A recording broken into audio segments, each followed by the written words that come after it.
Hey, gang. It's another episode of Cocktail Hour. I'm glad you're here. We're glad you're here. I'm Andy. I'm Sherry. I'm Colette. See, the gang is all here. Ha ha. So, yeah, we were just engaged in a very interesting conversation, which I think we might share with you guys.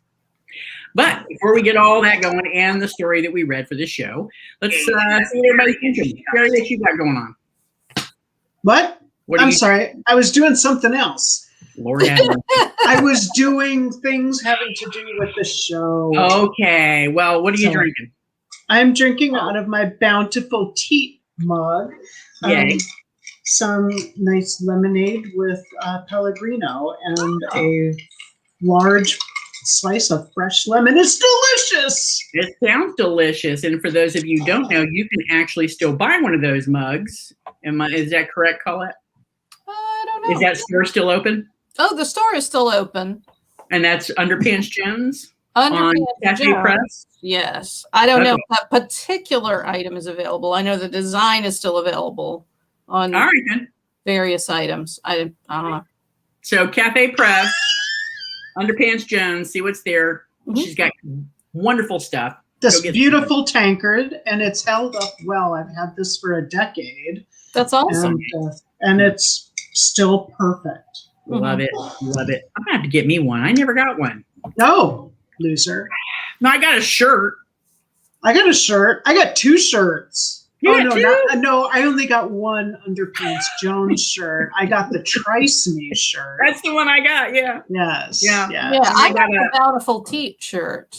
Oh, did you? Yeah. Well, that makes sense. You put it on your Bountiful Teats. Right? You know? Oh, my God. So it's supposed to go. Exactly. And I got an iPad cover, too, but my new iPad cover doesn't, my new iPad doesn't fit up with the cover, so it's all good, though. It's all good. Supporting a good author. All right, you guys, get in there and do it. Colette, what you drinking?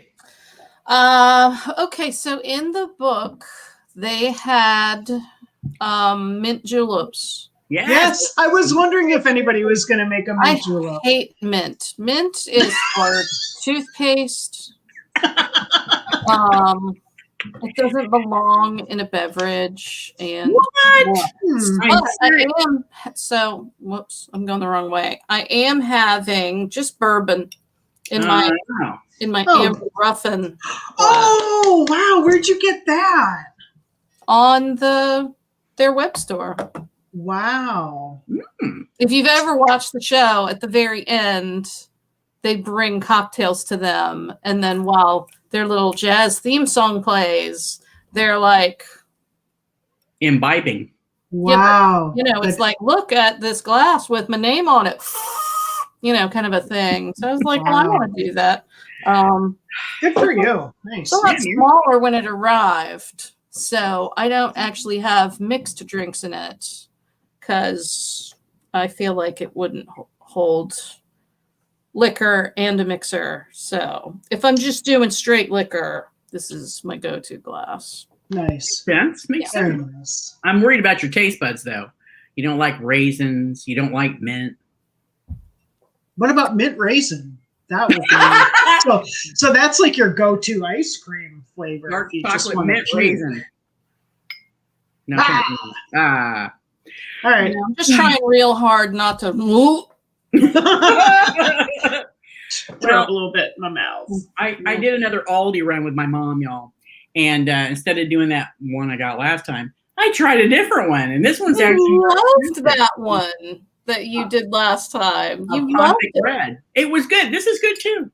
Apothic Red. There you go. So not bad, but it's a little more expensive. So I feel a little more highbrow today. Just so you know. So this one was $6? No, I think it was $9.99. My God! Did you get a raise? Almost double the price. The extravagance! Wow! Wow! And we took it out of the brown paper bag. So fancy. You see what I had to put it? You see what I had to put it? So, before we get chatting, I want to let you guys know what we're reading. So I have to pull it up because I can't remember the damn name of it. It's called. Wait, where'd it go? Ring Shout. Ring Shout by P. Djeli Clark. Oh, you did a good job on that. It's French. I got a hard on for French. Anyway, so I think it's classified as a novella, isn't it? Yeah. Yeah, it is. Yeah. So it was like 6 hours long audio. It wasn't real long. And yeah, man, I can't wait to talk about it. So does anybody have the summary up? Yeah. Want me to pull it up? We do this all the time. You'd think we would pull it up beforehand. We did. Oh, Some we of did? us, yes, we did. We did. Well done. I was All right, thank you. concentrating on drinking. Damn. Come on now. That's all right. Go ahead. It's This is fine. about the only time I drink is for this show. Oh, I cannot say that. All right. Okay. So in America, demons wear white hoods. In 1915, the birth of a nation cast a spell across America, swelling the clan's ranks and drinking deep from the darkest thoughts of white folk. All across the nation they ride, spreading fear and violence among the vulnerable. They plan to bring hell to earth, but even Ku Kluxers can die. Standing in their way are Maurice Boudreaux and her fellow resistance fighters, a foul-mouthed sharpshooter and a Harlem hellfighter. Armed with blade, bullet, and bomb, they hunt their hunters and send the clan's demons straight to hell. But something awful's brewing in Macon, and the war on hell is about to heat up. Can Maurice stop the clan before it ends the world? Ta-da! So, we're going to be very careful about spoilers. Yes. Because the book's been out less than a year, and hopefully it's still gaining steam. And you should all, if you haven't yet, you should all immediately go and get a copy and read it or listen to it. The narrator's good. The eyeball copy's good. Whatever you want to do, it's good. So there you go. There you go. Show's over, motherfuckers. I don't know that I agree about the narrator. Okay. I listened to the first half and read the second half. Yeah. I mean, I think that she did fine with the dialogue, but it felt like beat poetry. I felt like I was in a coffee shop. Yeah. Yes, you're right. The way she reads the spoken word. I was like, oh, Jesus Christ, lady. This is what I've learned about script, and this is no joke. You have to start at a minimum of 1.2 on the speed. 1.2, really? Yeah, 1.2 on the speed on script sounds like normal human speech patterns. The last few books that I've listened to on there, everything is very, very slow. Yeah, I would be really hesitant to speed this up because there are people who speak with very strong dialects. There's the Gullah woman who there's no way I could have listened to that quickly and been able to catch all of it. I was reading it and I couldn't understand. Like I had to say the words out loud to try to figure out what it was. Mm-hmm. And that was part of the reason why I wanted to switch, is because I wanted to see. And then you're right, though. There was one section that I listened to, and she went to such a high-pitched, quick voice that I couldn't understand half of what she was saying. Mm-hmm. So yeah, I guess but it was nice to hear her sing some of those, some of the shouts and songs and stuff. I did like cool. That. That was kind of cool. That was cool. Okay, so Andy, you want to start? Because Colette and I always take over by like half show, and you don't get to say another word. And then suddenly you're drunk. That is so not true. Oh, but it is. Oh, it is. Anyway. It kind of is. Yeah. well, I don't even know where to start. The opening scene with these, there are three, right? 3 Mhm. women. Is it 3 women There, on the yep, roof? there's Sadie and Maureen, Chef. Sadie, and Chef. That's right. Yeah. And they're up there on the rooftop, and I kept having to tell my brain that this is not a contemporary story, at first.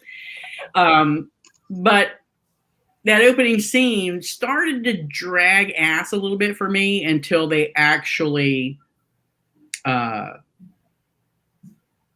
do I say this? They Got set a engaged in the trap. combat. Yeah. What? They set a trap. They're up there on the roof because they set a Oh, trap right.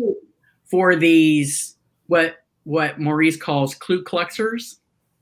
And you think, what the hell kind of trap is that? Because there's a dog on the ground, and it's basically, dead and maybe mincemeat. And like, what the hell kind of people are going to go for a dead dog? It kind of, for a millisecond, confused me until the story went on.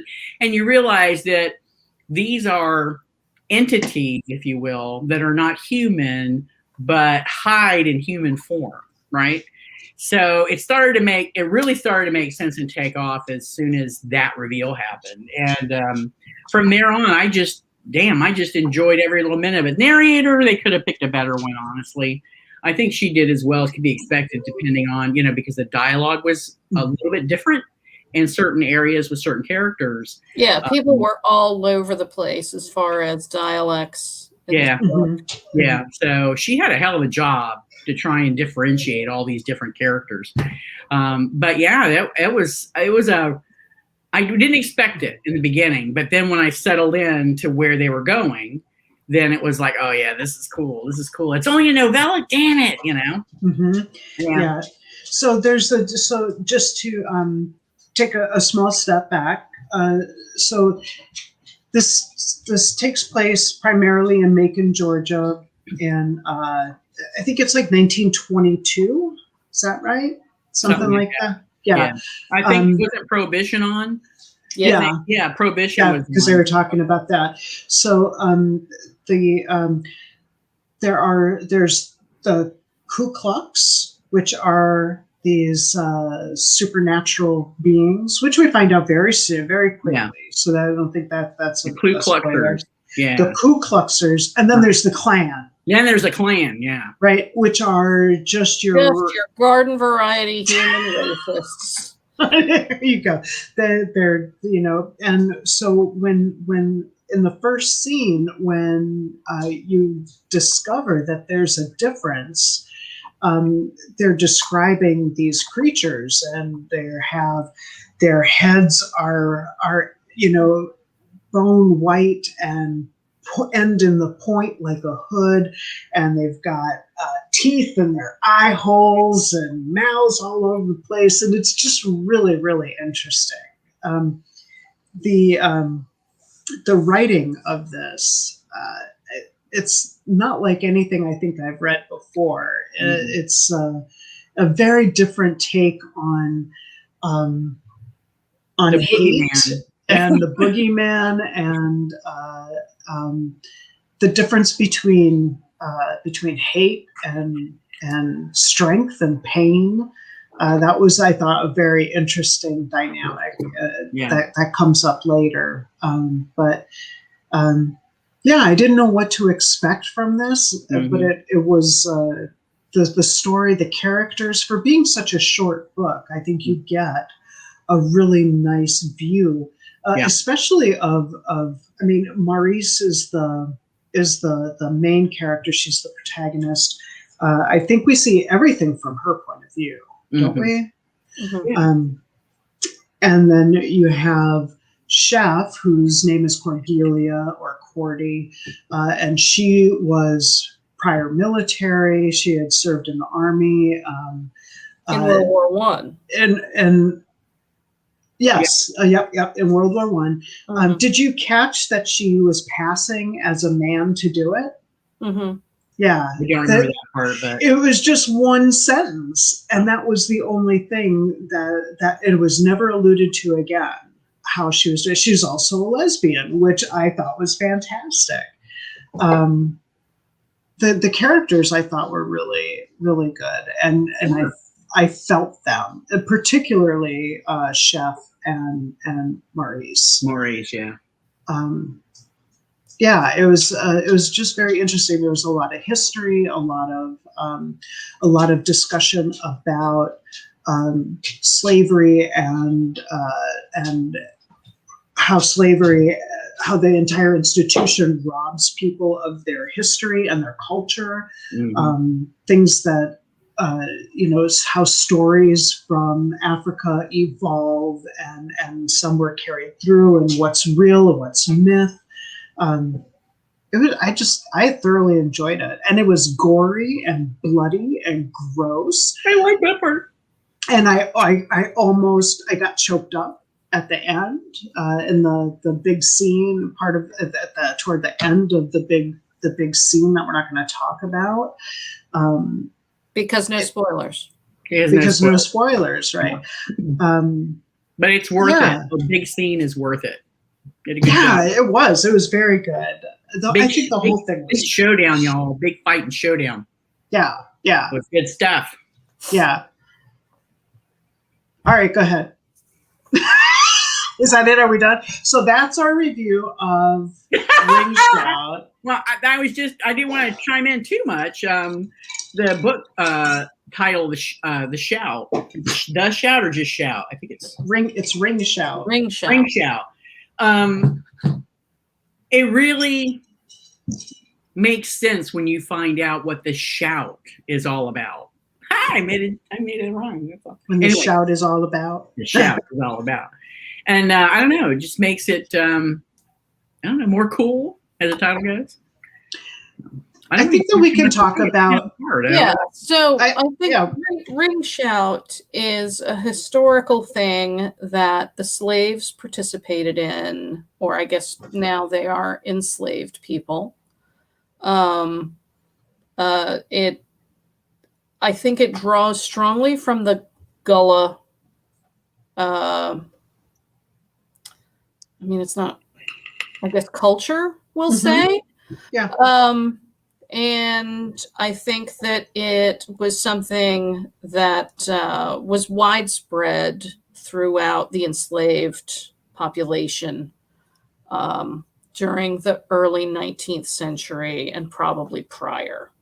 Mm-hmm. Right? I did not know a lot about Gullah culture. I did not know a lot about the West Indies in general. Mm-hmm. Right. So I found that educational, and I was happy to have read that.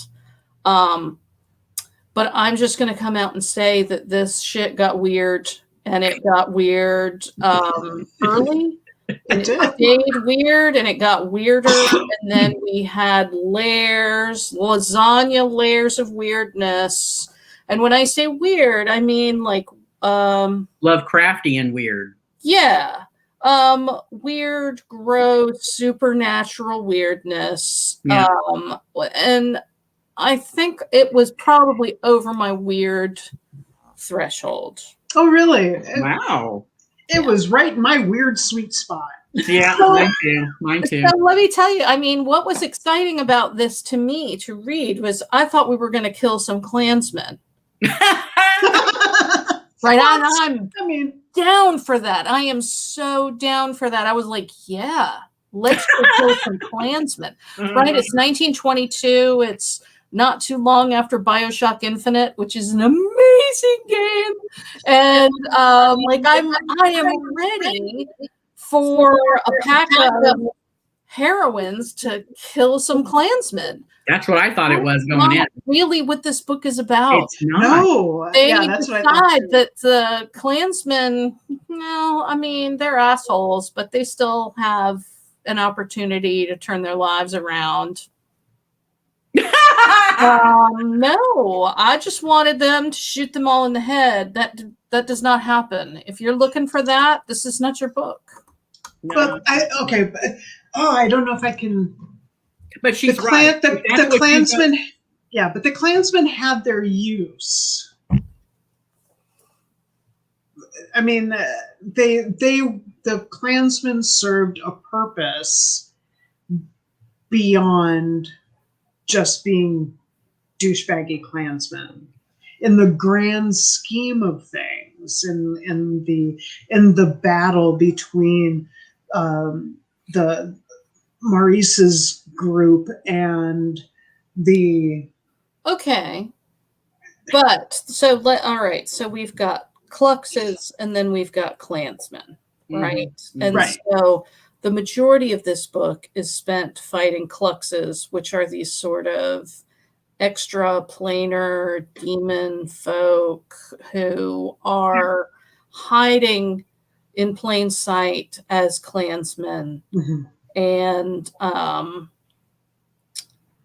I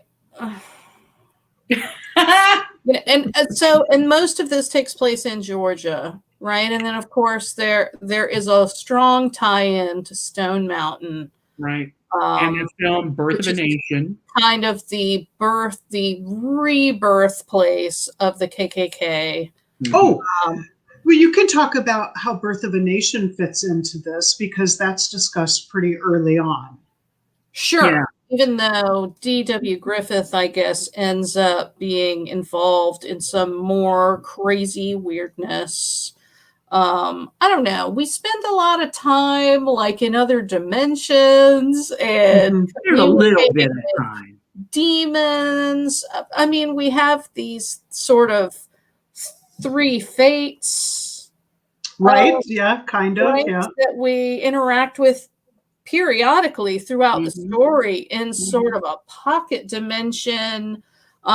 Which are no damn help at all. We have Well, they were. They They were were. not. we have visions. We have sort of an extra planar sword that can be summoned at That was will, cool. That was cool. right That at was a critical role. Let me say, right at a critical role. Anyway, I don't know. There was just so much weirdness. I felt like there was too much spooky time. Like But it was a horror book. but I wanted more. Like I wanted more comeuppance. I want the Klan to die, right? Well, most And of them did. Well, in that one No, we're just in encounter. Georgia, for Christ's sake. I mean, they didn't even. Well, I won't even say. Yeah, we can't say. This is really hard. This is why we don't pick new books because it's too hard to talk about. It really is. They And are the- hard to talk about. And yeah, there's a lot of that. Exactly right. Yeah. Okay, so the Birth of a Nation, how that kind of fits in is these clanny the Ku Kluxes use the film Birth of a Nation to rally up all of the hatred in the Klan members, and by having these mass showings of A Birth of a Nation, they were able to they feed off of the hate, essentially. It's like recruitment.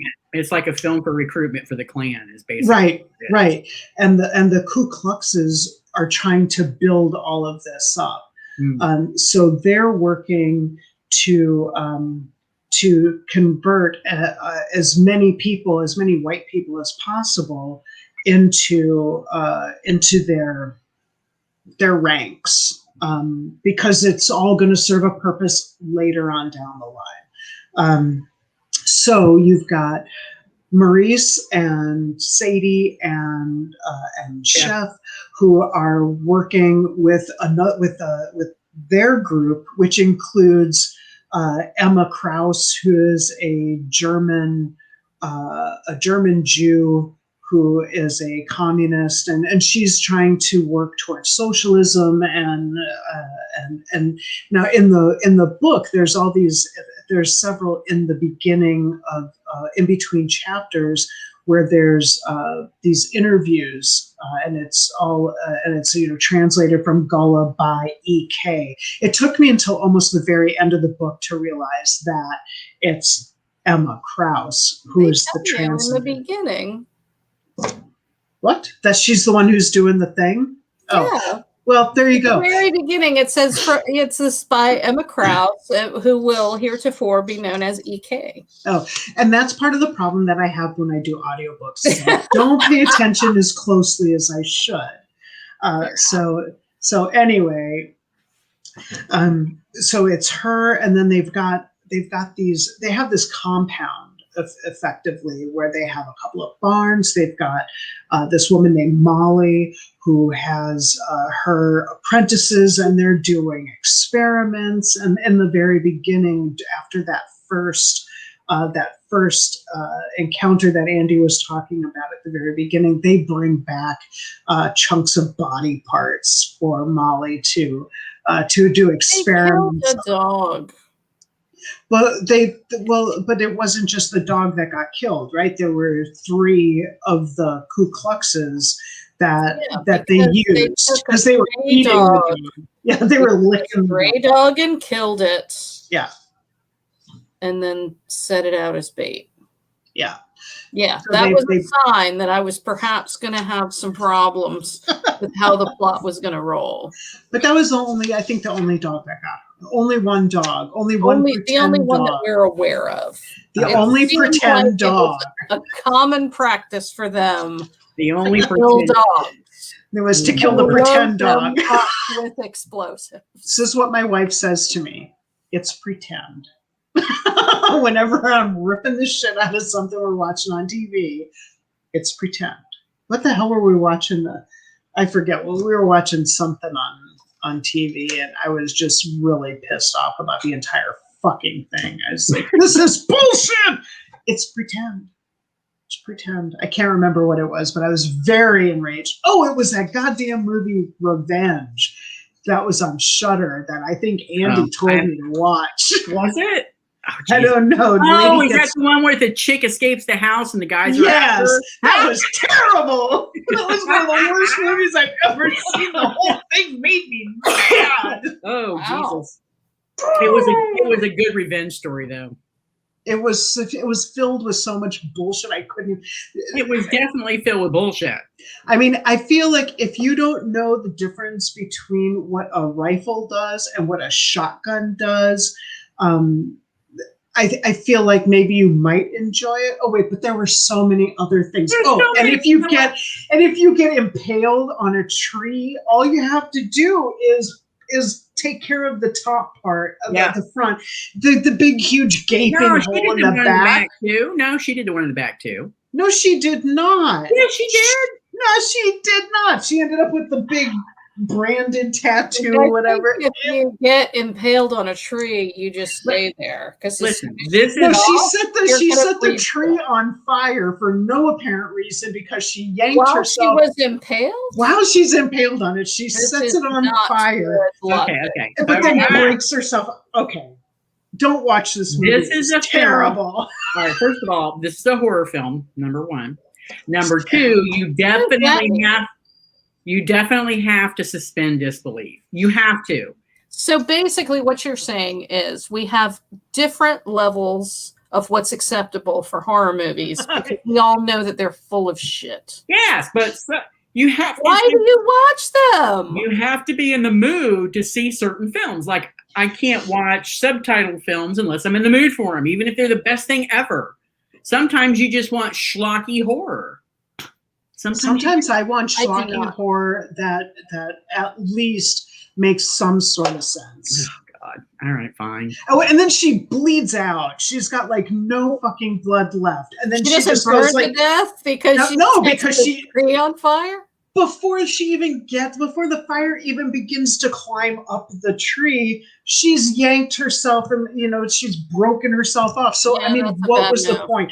So she bleeds out everywhere. There's like gallons and gallons of blood leading from. Oh yeah, but it was because it led like a mile down the road, and then she like takes a swim and she's fine. Then she goes running around and she takes a swim. It's like, are you kidding me? Oh, and then this guy gets shot from like 100 yards away with a shotgun, and it makes a precision hole in his shoulder. He loses like 5 gallons of blood. He gets up and gets back in his car, and then she shoots him again through None the of this windshield sounds with a very shotgun. accurate because none of these people are having sex while they're dying. No, they already did. They raped her good, and then he's like, "Well, it was terrible. The whole thing was awful. There was no redeeming a woman part." getting her revenge on people because she was raped. Yes. Yes, So and then they tried to kill her. I spit on your grave. Correct. Too. Correct. Yeah, I will never forget that scene in the bathtub from I Spit on Your Grave. I have not seen it. Do you know the movie that I'm referencing? Yeah. I've heard of it. Yeah. I don't know what it's about. Yeah. Yeah, I feel like it maybe came out in the late 70s. Does that sound about right? Yeah, it sounds right. about So right. this was not, we'll just say that this was not the pinnacle of horror film. Right? So, yeah, I feel like I don't remember much about this movie, but I think that she is the victim of a gang rape. And then she decides one at a time she is going to take her revenge on each of the guys. And so this one guy she seduces, and it's like, let's take a bath together. It's going to be so hot and sexy. And she gets him in the tub and cuts his dick off. And then she just gets out.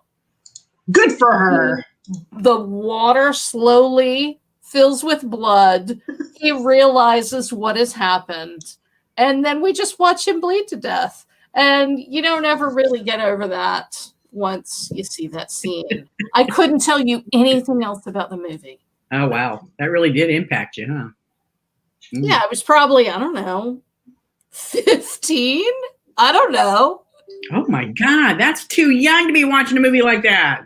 Dude, so my parents took me to the drive-in when I was, I don't know, 7 years old, something like that, to see Toolbox Murders.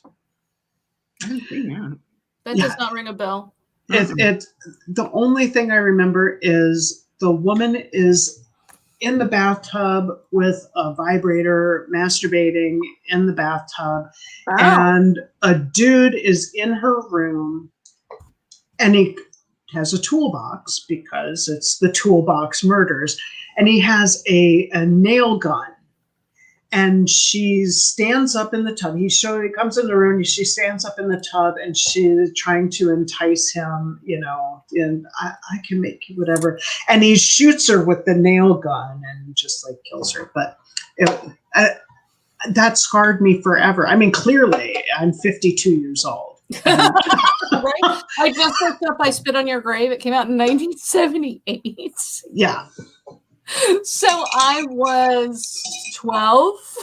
I'm sure I did not see it new. It's not like I went to the fucking drive-in to see it. I did Your not. parents didn't take you? What kind of shitty parents did you have? But I did see, and I'm sure I've mentioned this on this podcast before, I did see The Exorcist when I was about 12. Yeah. And I'm still not okay. Yeah, so between that and The Omen, those movies really fucked me up. And then I Spit on Your Grave, which I'm sure I saw several years after it came out. Yeah, there are things that you see that you just never, H.P. Lovecraft would say that, you earn mythos points that it slowly contributes to your insanity. Yes. Right? And all three of those things probably count. And none of those are even supernatural, right? No, they're just horror. Up scale. But okay, so back to this book. Yes. There was a lot of supernatural things that happened. Yeah. And we were just supposed to be like, okay, that happened. Like, yep, I did an interdimensional shift and just talked to some dead people. Yeah, that got a little confusing. Yeah. It was just a lot. I think that it would have been easier for me if there had been less of that. But that was the whole I don't know how there could have been less, because everything was. I mean, the entire story is about interdimensional things. Yeah, from the You know? Clifflexers, yeah, it I kind of think makes sense. But the lead-in to those interdimensional experiences or whatever could have been, I don't know, written better so that you didn't kind of either get confused or lost for a short period of time until you realized what was happening. So, I mean, maybe that could have been tweaked a little better. I don't know. Throwing that out I there. don't know. And I just felt like Maurice, she handled that way better. Like, I would have perpetually been changing my pants. Like, she's just like, oh yeah, gonna roll out, see some dead people. Oh yeah, gonna go into an extra dimensional plane and speak with, who she referred to as the aunties. Yeah. Right, which, I mean, those were the ones that I compared to the Fates, because they're these three women, and of course one only speaks through song, so there's a lot of, I mean, I would have preferred show tunes. But I think that, I mean, if you think about the type of myths and stories that they were talking about, how they grew up with these myths and stories, I think they all fit in very well with that, though. You've got the shouts, and you've got all of her book of stories that she got from her brother, the tales that so and so's grandpappy told her about how they used to have wings when they came from Africa, and the white man cut the wings off, and how I think it really focused on, for me, what I got out of it was, these are generations upon generation upon generation of myths and stories and cultural events that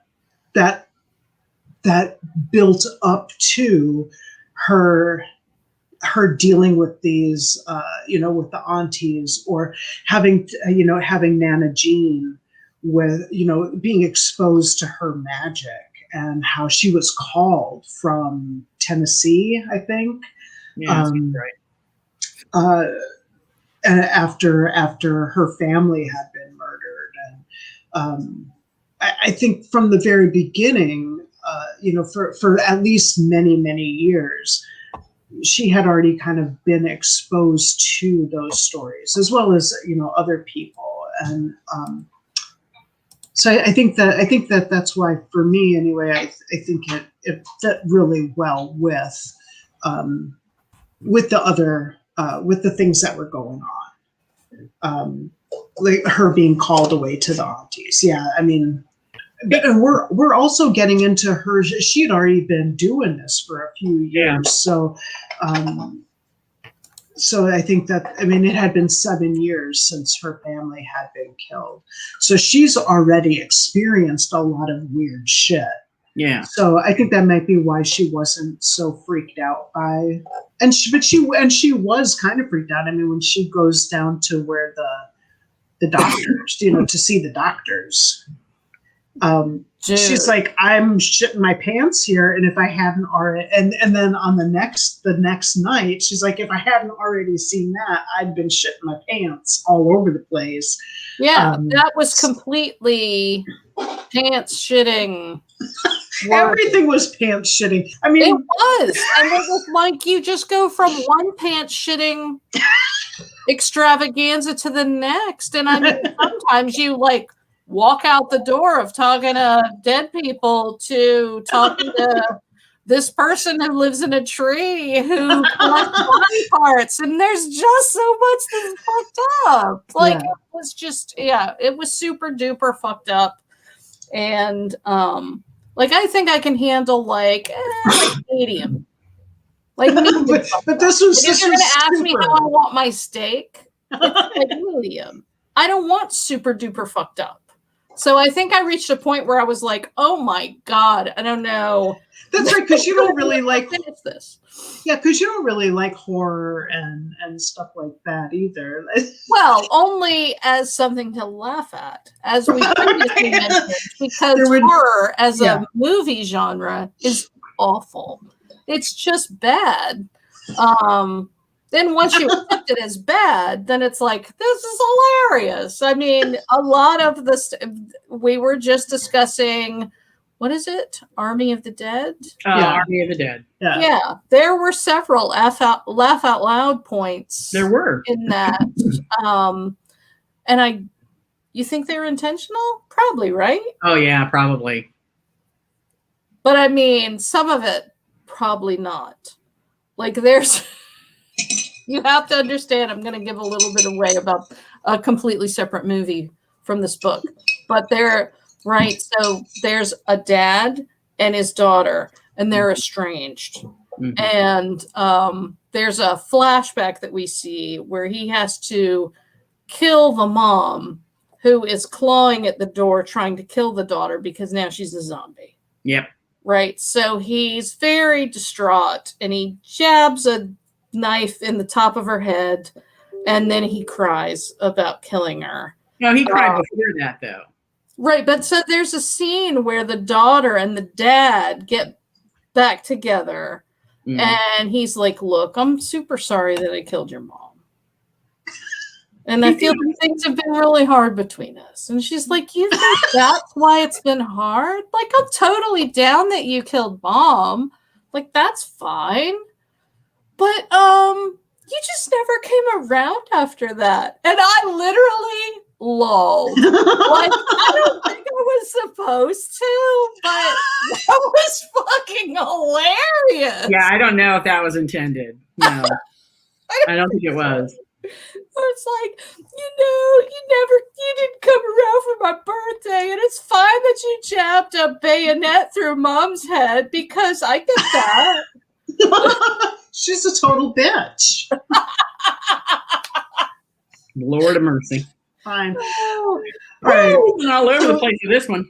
All right. Yeah, really. I know we really are. So, okay. So for Andy and me, it was right where we needed it to be. Not too much, not too little. It was. So you felt like it hit the sweet spot for you. Yeah, I did. Yeah, okay. I did. I felt like, I never thought this is just way too fucking much. I mean, for everything that was going on, I was right there with it. I was good. For Colette, it was not so much. It was too much. It was too much. So if you have more delicate sensibilities, is that what we're calling it? Yeah, that's what I'm going to call it. Okay. All right. I mean, that's fair, I guess. But we did have super kick-ass women. Yeah, like, that was nice. All of the super kick-ass people in this book were all women, and they were kick-ass. And I didn't realize until I finished the book that it was written by a dude. You're kidding? That was a dude? It was, yes. Yeah. Yep. I know. I was like, well, I love this woman. I am going to read all of her books. Well, and that's what I was telling Sherry right before you signed on, is that I knew it was a dude. He's a very highly rated author.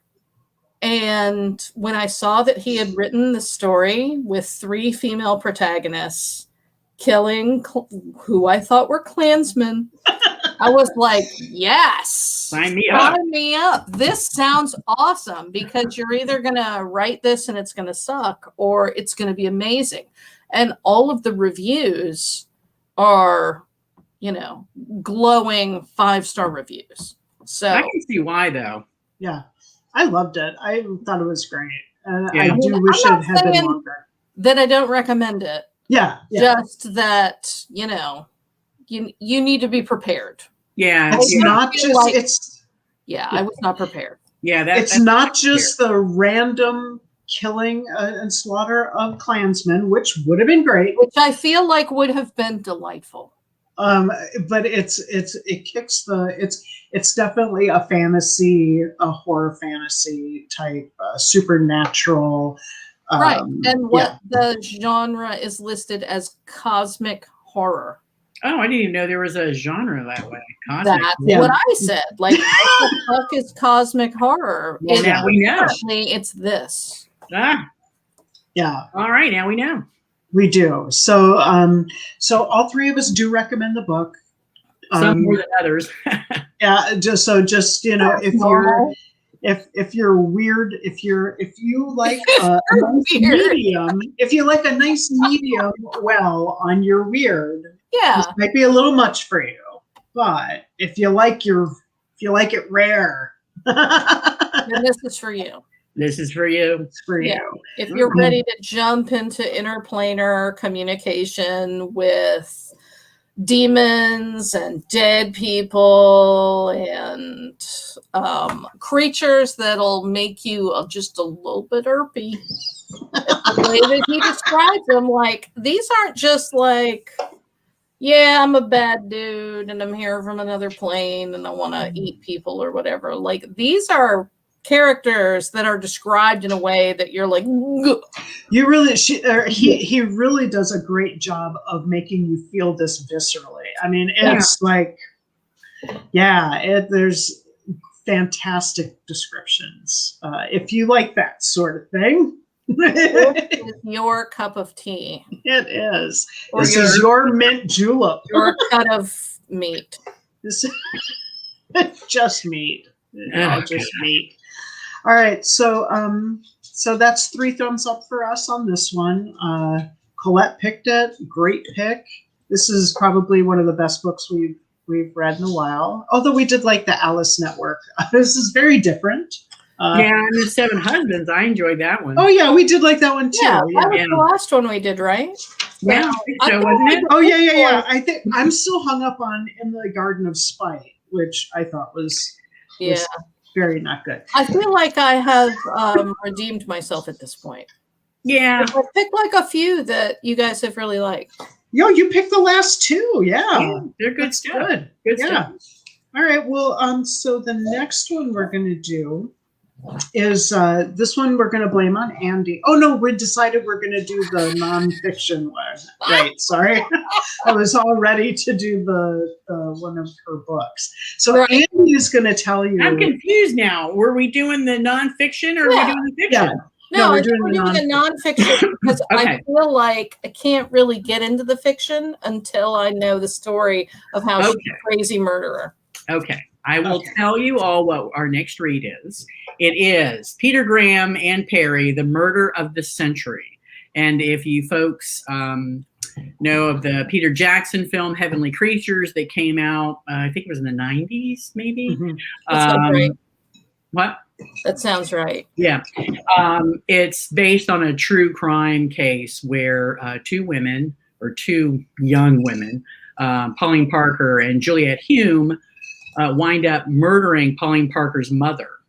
And they didn't get away with it. They did not. They did not. They were kind of crazy. They had like this delusional world thing going on. You'll find out when you read the story. Yeah. Anyway. So it looks like that movie came out in 94. Yeah, I knew it was the 90s somewhere. So yeah, that's what we're going to be discussing, the Parker Hume case. So that should be it's tough to find. I couldn't find it streaming anywhere. I found a copy on YouTube that had Spanish subtitles, and that's the movie. You mean Heavenly Creatures?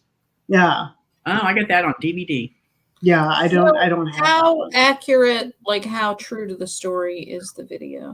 I haven't watched it in probably at least a decade. So I watched it right after we talked about it a few weeks ago. So I watched it, and then I watched some video, some true crime podcasty videos about it. The film does a pretty good job, really, of that. And then there's a website that kind of does a compare and contrast on what the film got right, how they combined some things, how they left some things out. Because that's what I would expect, right? That Hollywood would come in and modify it.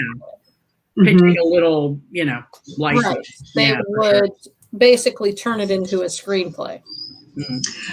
I mean, some of the yeah, it seems to be. It seems like it was fairly accurate. And I'd like to tell you a little backstory of how this came up for those of you watching or listening. Oh, yeah. depending on what you're doing. I don't recall exactly how I found out that the author Anne Perry is the well, it's not new. She's been writing under Anne Perry for quite a long time. But that same individual was one of the murderers, Juliet Hume. And when I went, what? So when I found out, I immediately got a hold of Sherry and like, can you believe this? So And I did not believe it. I went off Wikipedia. Yeah. That sounds like some crazy Wikipedia. Well, I feel like I actually asked you, did you verify that? Yes, not you did. On Wikipedia. You did. You asked me if I verified it. I said yes. I went to several different sources before I. She knew I was going to give her a hard time, and it's true. I went and I looked it up too, and yeah. I had no idea after all these years, no clue. And when that popped up, I was probably watching one of my true crime stories on YouTube. It was that woman, I think that Stephanie woman, maybe. Oh, Stephanie Harlow. Yeah, it could have been Stephanie Harlow. She's the newest of the new YouTubers that I watch. Stephanie. I like her. Yeah, I've watched a few of them now from her. She does a good job. She does good. Mm-hmm. And I love how part of her little lines when she does these shows is she says, "Don't come for me." Yeah, I know. But yeah, she does a lot of research and she puts together a script and she does a damn good job. So I would highly recommend checking out her channel for those of you that like true crime. Oh, so anyway, what book are we going to read now?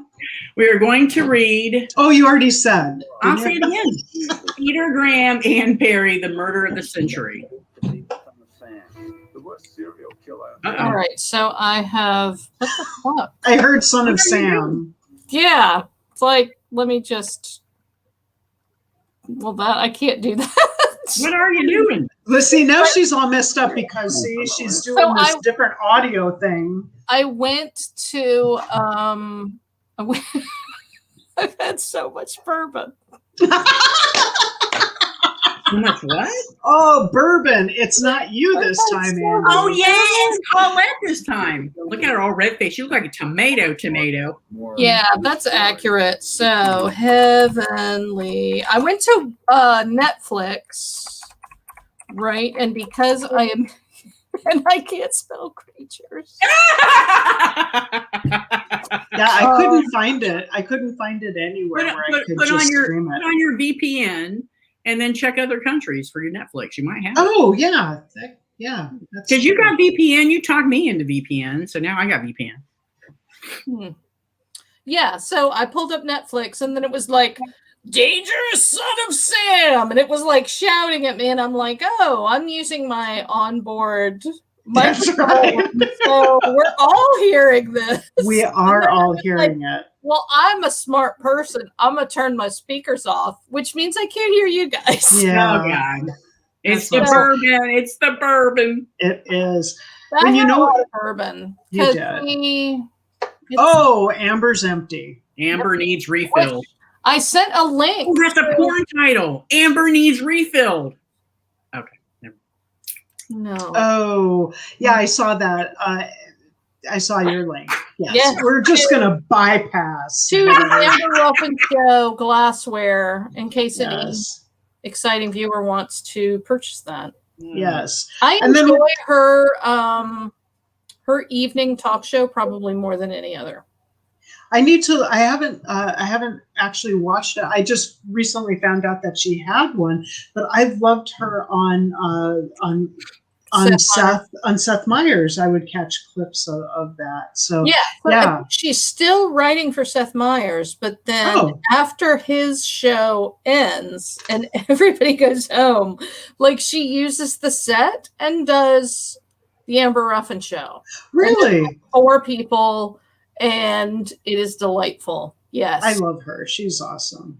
Yeah, because, she'll do a bunch of silly stuff, including like a show tune or a song or something. And then she'll have let's talk about how fucked up racism is, and then we'll just have, That's great. Yeah. All right, so everybody go watch Amber Ruffin's show. Yep. Go to Cafe Press, buy some. It's on Peacock, which isn't a real channel. Yeah. Is it available? It's available on the free version, right? Yeah, it's the NBC streaming thing. So what I learned is, like, if you go and you do the free thing, I think you only get episode 1 or some dumb bullshit. Yeah, like, I don't know. I'm not subscribing to another fucking thing. That I'm an old lady. Like, I can't. I get that when I think of prom, I think of Footloose, right? What are you talking about? I'm just talking about how old I am. Oh. Yeah. I mean, I get it. I think of Kaja Gugu, and I think of Culture Club, and I think of Footloose. But anyway, I am old. You are, but I'm older. I'm like super cheesed off at all these streaming services that want to somehow charge me for some bullshit that should be free for me because I have a television. But what I found is if you have cable TV, you can actually log into Peacock and say, "Bitches, I'm already paying." Oh, I wonder if they do that for YouTube TV, because some of them do that. They do it for HBO Max. You know, they do it for that. That's how I can watch it. I don't have to watch it on my damn phone or try and queue it up under premium services on my cable box. I can just I just do the HBO Max app. And it's that's perfect. What I'm doing. It's easier, you can watch it anywhere. So I mean, I'd rather watch that on my TV though. Yeah, but fortunately, you can set it up if you have like Xbox or the Fire Stick for Amazon, probably Apple. I haven't been on my Apple TV in a long time, so. And Apple sucks too. I have a Roku. We use Roku primarily, and it works fine.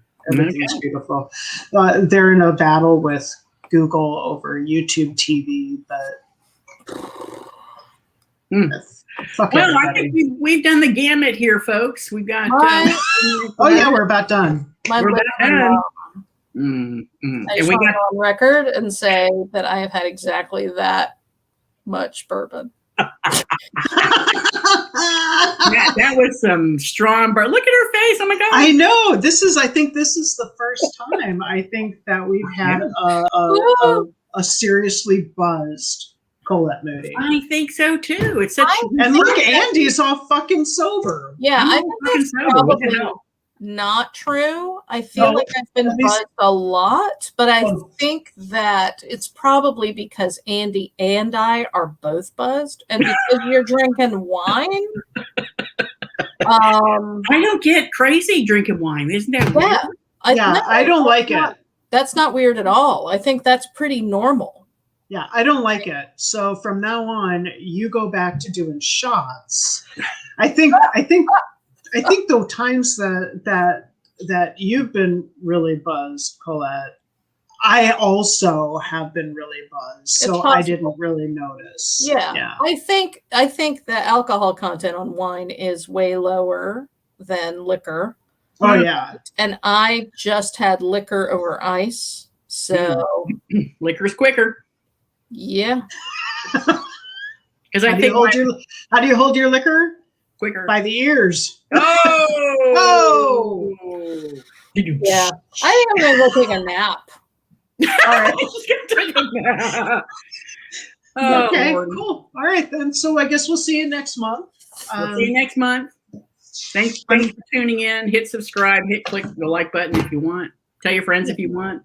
Do your thing. Do your thing. Enjoy. We're going to be here. Yeah, we'll be here next month. Whether flag fly.